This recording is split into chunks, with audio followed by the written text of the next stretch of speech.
Olá pessoal, tudo bem? Então agora eu vou fazer para vocês um resumo da nossa aula 6 da apostila 2 de História do Brasil. Uma aula importante em que a gente falou sobre a mineração. Lembra que nós comentamos sobre a ocupação do nosso território. Então como é que a mineração entrou nessa história? Pela ação dos bandeirantes que estavam na região, aliás estavam até indo em direção à região norte, procurar índios, mas que nunca deixavam de prestar atenção, evidentemente, ver se achavam riquezas minerais. E acabam, só para você ter uma ideia da data, em 1693, finzinho do 17, encontrando ouro na região de Cataguases, Minas Gerais. Começa o ciclo da mineração. A mineração, evidentemente, vai ocorrer na região das Minas, e que recebe esse nome de Minas Gerais, porque havia ouro para tudo que é lado, mas também na região do Mato Grosso, Cuiabá e Goiás. E além de ouro, também os bandeirantes vão encontrar diamantes no norte de Minas e no sul da Bahia, fazendo com que a metrópole, a coroa portuguesa, vivesse um outro grande ciclo de riqueza. Coincidentemente, isso ocorre no final do 17, bem na época em que o ciclo do açúcar já estava num declínio acentuado por causa da concorrência holandesa. Sorte dos portugueses, que acabaram tendo na colônia duas fontes incríveis de receita para eles. Muito bem, algumas considerações rápidas para você não esquecer. Por exemplo, como é que se dava a extração dessas riquezas?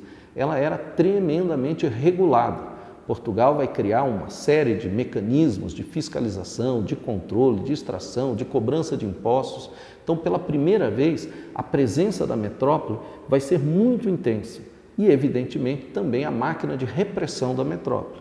É por isso que na região das Minas vai ser tão comum a manifestação de oposição. O caso mais famoso é a Inconfidência Mineira, mas várias outras manifestações marcaram esse período. Muita fiscalização, muita cobrança, resistência dos colonos, tentativa de contrabando. Muito bem, então a extração do ouro era bem controlada, a extração do diamante era um monopólio. Então deixa eu destacar isso. Sobre o ouro, Portugal fiscalizava e cobrava imposto. Sobre o diamante, Portugal ficava com toda a receita do diamante para si.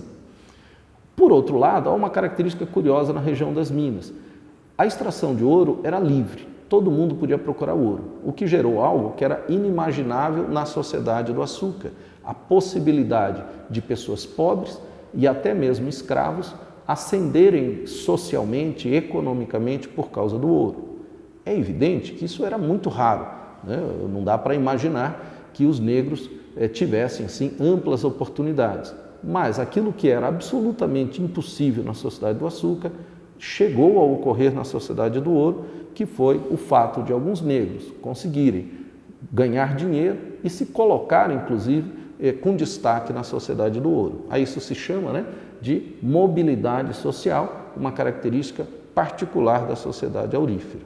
Bom, ainda um detalhe para a gente completar. Como é que Portugal vai tirar esse ouro daqui? Como é que é o processo de apropriação? Ele se dá de duas maneiras: a cobrança de impostos, e essa é uma questão que me parece muito interessante, porque até hoje, aliás, o governo brasileiro conseguiu aprender bem com seus antepassados, criar uma máquina de cobrança de impostos tão eficiente.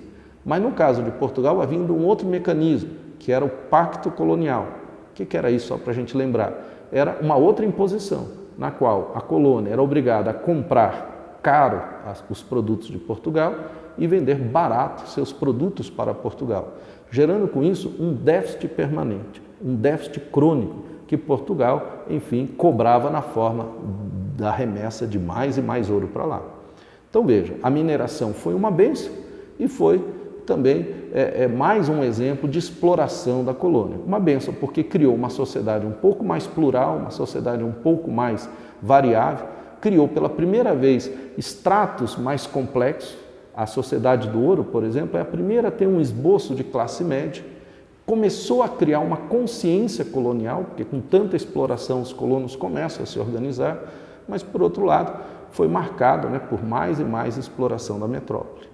Pronto, tudo isso ocorre no século XVIII. Então, mineração marca a passagem da nossa linha do tempo até o final do XVIII. É isso, um resuminho rápido para você não esquecer esses importantes fatos. Um abraço, até a próxima.